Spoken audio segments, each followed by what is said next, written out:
വാതിൽ ശക്തമായി കുലുങ്ങി. പുറത്തു നിന്ന് സീനിയർ ചേച്ചിയുടെ ശബ്ദം കേട്ടു. അപ്പു വാതിൽ തുറക്ക്. ഉടൻ തന്നെ റൂംമേറ്റ് അവളെ തടഞ്ഞു. അവളെ വിശ്വസിക്കരുത്, അവൾ നിന്നെ വഞ്ചിക്കുകയാണ്. വീണ്ടും ഒരു വലിയ ശബ്ദം.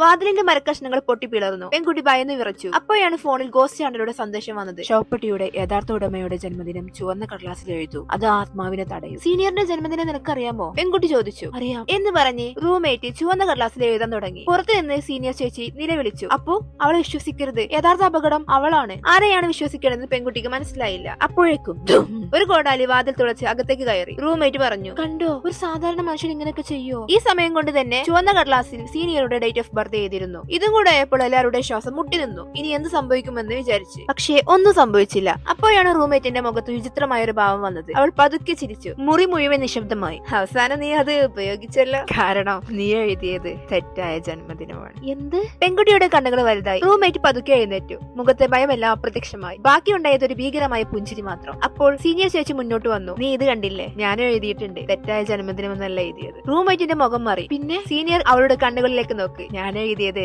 നിന്റെ ജന്മദിനം തന്നെയാണ്. ആ രാത്രി ആദ്യമായി റൂംമേറ്റ് നെട്ടി. പെൺകുട്ടിക്ക് ഒന്നും മനസ്സിലാകുന്നില്ല. അപ്പോൾ സീനിയർ ചേച്ചി സത്യം വെളിപ്പെടുത്തി. നമ്മൾ ആദ്യമായി റൂമിൽ നിന്നും പുറത്തു പോയപ്പോൾ എല്ലാവരും ജീവനോടെ ഉണ്ടായിരുന്നു. പിന്നീട് നമ്മുടെ നാലാമത്തെ റൂംമേറ്റിന്റെ മൃതദേഹം കണ്ടെത്തി. ആ സമയത്ത് ഞാൻ അപ്പുവിന്റെ കൂടെ ആയിരുന്നു. അതിനാൽ കൊല ചെയ്തത് ഞാനാകാനാവില്ല. അപ്പോൾ ഒരു സാധ്യത മാത്രമേ ബാക്കിയുള്ളൂ. ഇത് കേട്ടപ്പോൾ മറ്റു റൂംമേറ്റിന്റെ മുഖം ഇരുണ്ടു. നീ കണ്ടെത്തിയല്ലേ? സീനിയർ തലകുലുക്കി. നീ ശരിക്കും ഞങ്ങളുടെ യഥാർത്ഥ റൂംമേറ്റ് അല്ല. ഇത്രയും കാലം അവളുടെ രൂപം നിരീക്ഷിച്ച് നടന്നത് നീയാണ്. മുറിയിൽ മരണ നിശബ്ദത പടർന്നു. അടുത്ത നിമിഷം റൂംമേറ്റിന്റെ രൂപത്തിൽ നിന്നിരുന്ന ആ സൃഷ്ടി ഭ്രാന്തനെ പോലെ ചിരിക്കാൻ തുടങ്ങി. അവളുടെ ശരീരം വളയാനും രൂപം മാറാനും തുടങ്ങി. അവസാനം അവൾ സത്യം പറഞ്ഞു. അതെ, ഞാൻ വളരെ മുമ്പ് മരിച്ചിരുന്നു. ഞാനാണ് ശവപ്പെട്ടിയുടെ ഉടമ. പക്ഷെ മരണം ഞാൻ അംഗീകരിക്കില്ല. ഞാൻ മണ്ണിനടിയിൽ കിടക്കാൻ തയ്യാറല്ല. അത് പറഞ്ഞ നിമിഷം മുറിയിലെ താപനില കുത്തനെ ഉയർന്നു. ഭിത്തികൾ വിറക്കാൻ തുടങ്ങി. സീലിംഗിൽ നിന്നും വെള്ളം ഒഴുകി.